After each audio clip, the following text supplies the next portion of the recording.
I think whether you're retired or not, you have to have something to do. You have to have something that drives you, something that gets you up in the morning, something about which you hopefully are excited and provides you opportunities to learn something new.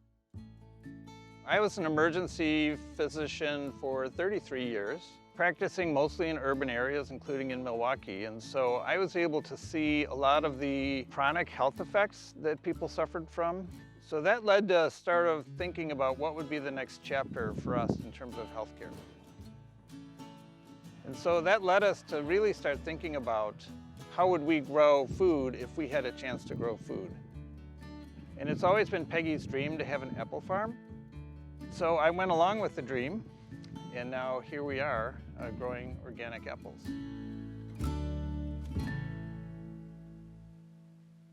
All right, here we go.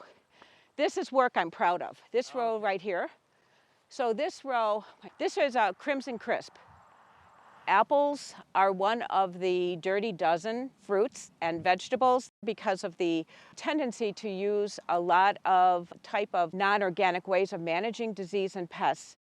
And there's many concerns about the use of those kind of chemicals, some of which date back to World War II and were literally weapons of warfare, and now being used as weapons against pest and disease.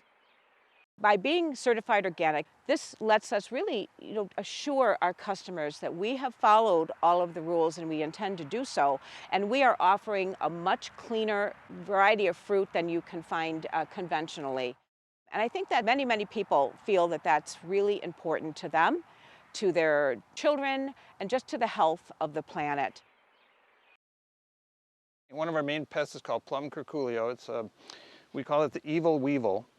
And what we do is we basically have very fine powdered clay, and we mix this with water, and then we put this in our tank for spraying. And basically what this clay does is that it coats the apple with this very white surface. And so the pests don't really like this. So what it does is it leaves the apple with a sort of a white coating when we spray it. It's a very simple protective way and very natural. You could literally eat this clay if you wanted to. And that prevents some of our pests from actually being able to get into the apple. Organic originally is all about the soil. So the whole point of organic is organic material, and that organic material is found in the soil. And so the original organic concept is what we subscribe to, that we're all about amending the soil, improving the soil, providing the soil basis for what we grow in terms of fungi, bacteria, air, water. The things that go into the soil is what we are really growing. The apples that we see are basically the result of what's down below in the roots.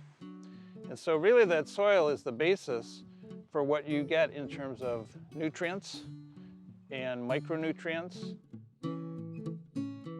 It takes a lot to grow an organic orchard. So this requires a lot of manual labor. In March, we start with pruning, doing the heavy pruning of taking out heavy branches that have gotten too big. So these trees are in a constant state of being renewed. The only part that stays really is the trunk. Everything else needs to be renewed and pruned to keep the trees healthy and to keep the trees maximally productive. Bloom here happens about mid-May. So we bloom around May 14th to 15th, historically speaking. We then have to start with thinning the applets. The conventional orchard can spray a chemical that will drop a certain percentage of the apples, where we are not allowed to do that. So we spend a lot of time in the spring manually thinning all of the apples. And our first crop would be available perhaps the third week of August. Pretty much up until about a week after Halloween, we have a harvest coming in of different apples almost weekly.